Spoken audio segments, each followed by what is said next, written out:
Hello दोस्तों, स्वागत है आपका हमारे चैनल फैक्ट्स एंड ज्ञान हब में। तो आज की हमारी इस वीडियो में हम बात करेंगे व्हाट मेक्स अस रिच। हम कैसे अमीर बनते हैं, क्या क्या फैक्टर्स जो हैं जो हमें अमीर बनने में हेल्प करते हैं। तो चलिए स्टार्ट करते हैं इस वीडियो को और समझते हैं इस टॉपिक को। हम सभी को खूब सारा पैसा चाहिए, हमें अपनी लाइफ में रिच बनना है, हमें फाइनेंशियल स्टेबल होना है, हमें फाइनेंशियल स्ट्रॉन्ग होना है यहाँ पर।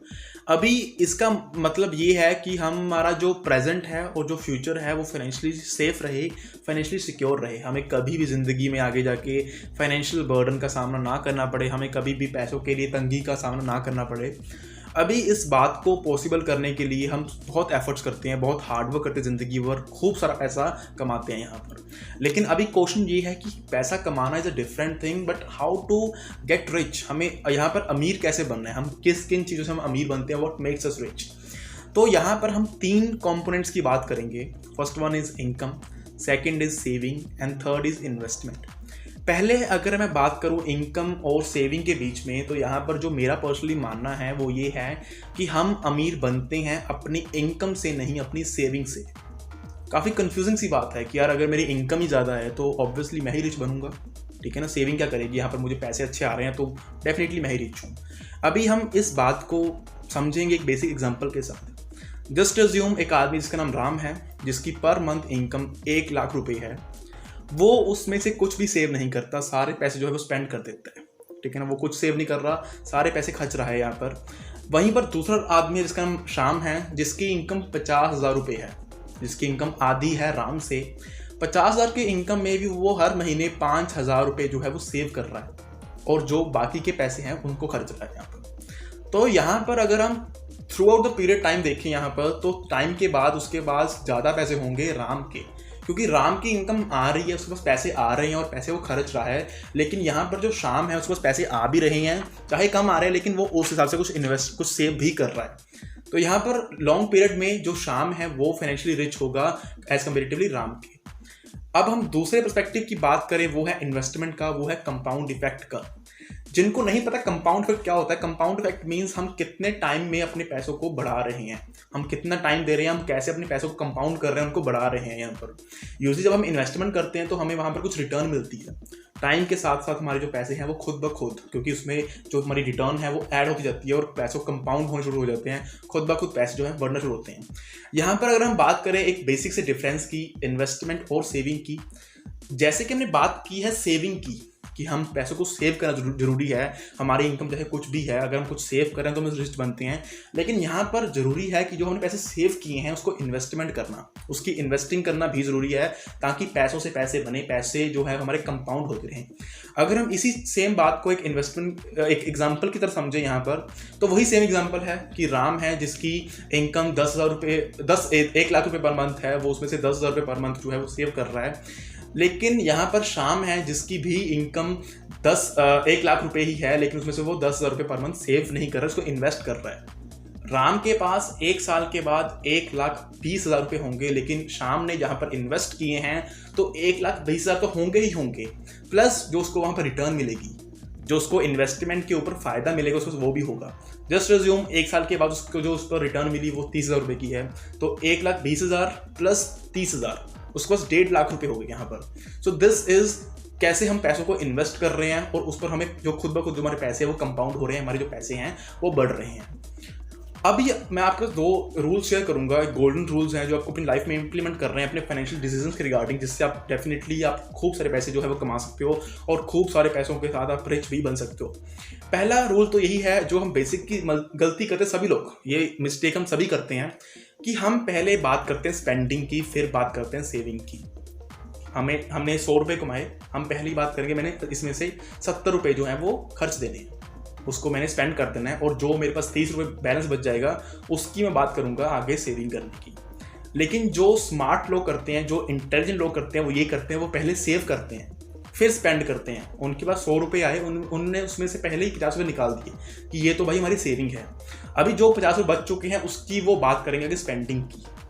क्योंकि ये हम जानते हैं कि अगर हम पहले पैसे निकाल देंगे तो हमें पता है कि हमें इतने पैसे ही खर्चने हैं, लेकिन अगर हम बाद में बात करेंगे मैं जो बच जाएगा उसको सेविंग करूंगा तो कभी भी नहीं हो पाएगा, क्योंकि पैसे बचते ही नहीं है यहाँ पर। चाहे वो कोई आदमी 10,000 रुपये पर मंथ कमा रहा है, चाहे वो 1 लाख रुपये पर मंथ कमा रहा है, यहाँ पर बात है पहले निकालने की। बाद में कभी भी हम सेविंग नहीं कर पाएंगे, क्योंकि मंथ एंड तक हमारे पास कोई बचेगा ही नहीं यहाँ पर। चाहे वो कितना बड़ा जॉब होल्डर है, चाहे वो कितने बड़ा बिजनेसमैन है, जहाँ पर वो कोई भी स्टूडेंट है यहाँ पर, तो पहले सेविंग कीजिए, उसके बाद स्पेंड कीजिए। सेकंड रूल जो यहाँ पर है वो यही है कि हमें सेव नहीं करने, हमें सिर्फ सेव नहीं करने, हमें उसकी इन्वेस्टमेंट भी करनी है।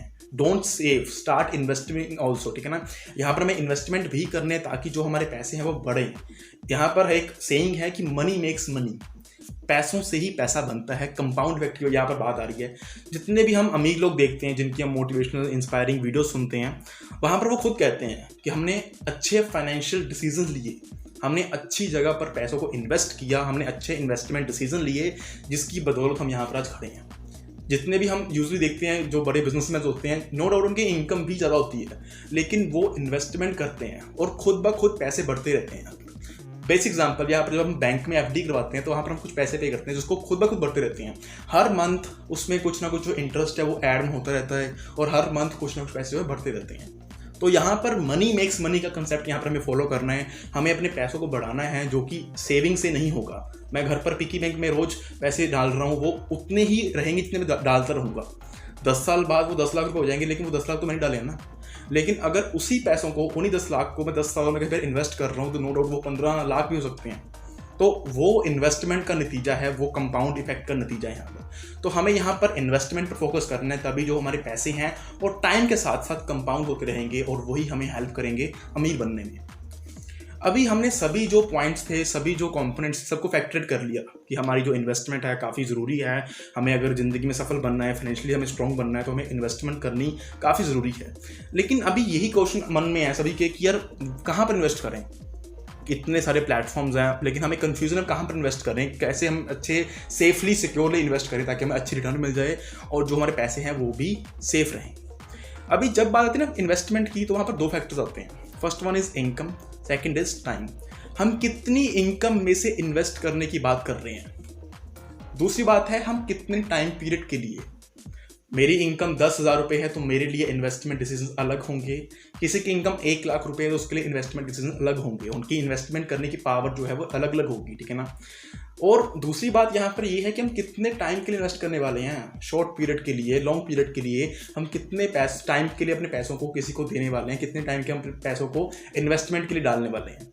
तो ये 2 कारण हैं जो हमें पहले फैक्टरेट करने हैं, जो हमें स्टडी करने हैं before getting into any investment, ठीक है ना। पहले हमें ये दोनों पॉइंट्स को समझना है अपने ऊपर लेके, ठीक है ना। अपने बारे में सोच के इसको समझना है कि हम किस कैटेगरी में हैं।